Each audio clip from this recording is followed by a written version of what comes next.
राम राम सा आप सभी को एक बार बड़ा स्वागत है हमारे चैनल पर। तो आज मैं बताऊंगी इस रेसिपी में कैरोंदा की सब्जी। तो कैरोंदे बहुत खट्टे आते हैं, पर ज़्यादा जो चीज़ें खट्टी और कड़वी होती है वो खाने के लिए बहुत स्वादिष्ट होती है। और ये हमारी औषधिक दवाइयाँ का गुणदार काम करती हैं और खाने में बहुत स्वादिष्ट है। चलो अब शुरू करते हैं सब्जी बनाना। तो सबसे पहले मैंने यहाँ 100 ग्राम हरी मिर्ची ले ली है, हरी वाली। इसको मैंने 2 पानी से धोकर साफ कर लिया था। अब मैंने यहाँ ले लिया 250 ग्राम कैरोंदे। तो कैरोंदे एकदम ताज़े और फ्रेश लेने हैं। तो ये खाने में बहुत खट्टे होते हैं, पर इसकी सब्जी या चटनी आप इस कुछ भी बना सकते हैं, तो खाने में बहुत स्वादिष्ट होता है। तो सबसे पहले हम क्या करेंगे, कैरोंदा के डंडल तोड़ लेंगे और डंडल को हटा लेंगे। तो डंडल और कैरोंदा का दोनों को अलग कर लेंगे। तो आप इसको अच्छे से 2 पानी से धोकर साफ कर कर फिर आप कभी भी कोई भी सब्जी बना रहे हैं तो फिर बाद में धोकर सब्जियों को यूज करना चाहिए हमें। सब्जियों पे जब हम सब्जी लाते हैं मार्केट में तो उनके ऊपर बहुत सारे कीटाणु भी आते हैं, तो हमें पहले सब्जी को धोना चाहिए। तो यहाँ मैंने कैरोंदा का डंडल हटा लिया। तो अब यहाँ मैं वापस एक बार अच्छे से पानी से मैं धोकर इसको साफ करूँगी। पहले 2 पानी से मैंने और धोया था, अब मैं 1 पानी से और धो लेती हूँ। तो इसके डंडल तोड़ने के बाद मैंने इसको एक बार और धो लिया। जो चीज़ें खट्टी होती है और कड़वी होती है वो खाने के लिए बहुत फ़ायदेमंद होती है, हमारी दवाइयाँ का काम करती है, देसी दवाइयाँ का काम करती है। भिंडी में चिपचिपाहट होती है और कैरंदा में चिपचिपाहट होती है। जो चीज़ें चिपचिपाहट होती हैं वो खाने के लिए बहुत स्वादिष्ट होती हैं।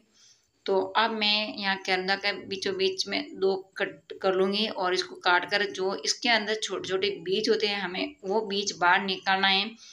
बीज बहुत खरे होते हैं, अगर आपने बीज बाहर नहीं निकाला और अगर आप सब्जी बना ली तो वो सब्जी आप खा भी नहीं पाओगे। क्यों, उसके अंदर बहुत कड़वाहट होती है, बीजों के अंदर नमक से भी ज़्यादा कड़वाहट होती है। तो इसलिए हमें सारे इसमें से हमें 2 पीस में काट कर इसका इतना सारा मैंने यहाँ बीज निकाल दिया। आप देख सकते हैं कितने सारे बीज निकले हैं। 250 ग्राम कैरंदा में से 50 ग्राम इसका बीज निकल गया है। और यहाँ मैंने कैरंदा को काट कर साइड में रख लिया। अब मैं कटिंग कर रही हूँ हरी मिर्ची का। आप चाहे तो इसको छोटे या बड़े पीस में भी काट सकते हैं, या इसको मिक्सी की ग्राइंड में पीस कर दरदरा पीस कर काम भी ले सकते हैं। जो आपके मन में इच्छा है, इच्छा अनुसार वो आप इसको काट सकते हैं मिर्ची को। तो मैंने यहाँ एकदम छोटे छोटे बारीक बारीक पीस में हरी मिर्ची कटिंग की है। तो आप देख सकते हैं कितना मैंने ये छोटे छोटे पीस में काट लिया है। तो इसको रख सकते हैं साइड में। अब गैस चालू करके इसके ऊपर रखेंगे पैन और 100 ग्राम में डालूंगी तेल। तेल को एकदम फुल गर्म होने दीजिए। अब मैं दूंगी तड़का जीरा, राई, हींग। तो तीनों को अच्छी तरह से चटकने दें। फिर बाद में इसका कलर चेंज होने के बाद में हमें सब्जियों को डालना है। तो जीरा, हींग, राई डाल दिया। अब डालूंगी मैं लहसुन और अदरक का पेस्ट कुटा हुआ। तो यहाँ मैंने हरी मिर्च भी डाल दी है। अब डालूंगी मैं लहसुन और अदरक का पेस्ट। तो लहसुन और अदरक का पेस्ट भी डाल दिया। लहसुन मैंने 2 गांठियाँ छील कर इसको कूट कर रख लिया था और एक छोटा सा पीस अदरक का था वो भी मैंने कद्दूकस कर लिया था। जो हमारे घर में चीज़ें मिल जाती हैं तो बाहर कहीं से लाने की कोई ज़रूरत नहीं होती है। तो अच्छे से हमें 10 मिनट पकाना है। फिर बाद में हमें यहाँ डालेंगे धनिया पाउडर 2 चम्मच, आधा चम्मच डालेंगे हल्दी पाउडर, स्वाद के अनुसार डालेंगे सादा नमक।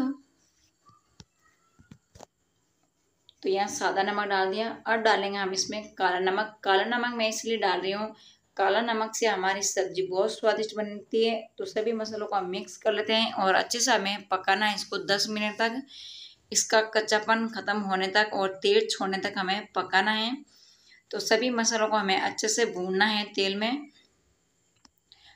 तो यहाँ मैं डालूंगी अब आधा गिलास गर्म पानी, ताकि हमारा मसाला है वो जलेगा नहीं। तो यहाँ मैं डालें वाटर गरम। तो यहाँ मैंने इसको 5 मिनट और पकाना है हमें। तो 5 मिनट और पका लेते हैं तेल छोड़ने तक। तो कैरंदा की सब्जी आप खाते हो या नहीं, कमेंट करके ज़रूर बताना। अब मैं डाल रही हूँ इसमें कटे हुए कैरंदे। तो केरुंदा के मैं एक बात और वापस बोल रही हूँ, जो केरुंदा के अंदर छोटी छोटी गुठलियाँ होती है, वो बीज होते हैं, उसको बाहर निकालना बहुत ज़रूरी है। उसमें बहुत कड़वाहट होती है, वो खारे भी बहुत ज़्यादा होते हैं। तो यहाँ केरुंदा डाल दिया और सभी अच्छे से हमें 15 मिनट तक पकाना है। तो 15 मिनट हमें अच्छे से पकाकर इसको मीडियम साइज से पकाना है। तो सभी मसाले हमारे मिक्स हो गए, यहाँ ढक्कन लगाएंगे और 15 मिनट तक हमें इसको पका लेंगे। तो 15 मिनट बाद में वापस ढक्कन हटाएंगे तो आप देख सकते हैं सभी मसाला तेल छोड़ दिया है। तो अब मैं डालूंगी इसमें 50 ग्राम गुड़। आप चाहे तो चीनी भी डाल सकते हैं, पर जो सब्जी गुड़ डालकर हम बनाते हैं वो स्वाद चीनी में नहीं होता है। तो गुड़ हमारा बहुत खाने के लिए भी बहुत फायदेमंद करता है। तो मैंने गुड़ को छोटे छोटे पीस में काट कर ले लेते हैं। तो ये हमारी केरुंदा की सब्जी बनेगी, खट्टी मीठी और तीखी और चटपटी बनकर तैयार हो जाएगी। तो ऐसे ही वीडियो देखने के लिए मेरे चैनल को अभी आप सब्सक्राइब नहीं किया है तो सब्सक्राइब जरूर कर लीजिए और बेल आई बटन दबा लीजिए और घंटी वाला बटन दबाना बिल्कुल भी ना भूलें। और अगर आप फेसबुक पर हैं तो अभी फेसबुक का भी हमें फॉलो कर लीजिए। तो यहाँ मैंने डाल दिया गरम मसाला और सभी को मिक्स कर लिया। तो ये हमारी देसी केरुंदा की सब्जी जो हमारी देसी औषधियों का गुण काम करती हैं, आयुर्वेदिक दवाइयाँ का काम करती हैं, तो खाने में बहुत स्वादिष्ट होती है। गैस बंद कर कर इसको कढ़ाई को नीचे उतार लेंगे और एक बर्तन में हम ट्रांसफर कर लेंगे, बाहर निकालेंगे। तो आप देख सकते हैं हमारे केरुंदा की सब्जी इतनी अच्छी बनी है, खट्टी भी है, मीठी भी है और तीखी और चटपटी भी है। तो आप पूड़ी पराठा चावल के साथ जो आपका मन करे वैसे भी आप खा सकते हैं। तो ऐसे ही वीडियो देखने के लिए मेरे चैनल को फॉलो कर लीजिए। जब तक हम दूसरी वीडियो पर और मिलेंगे, आप सभी को राम राम।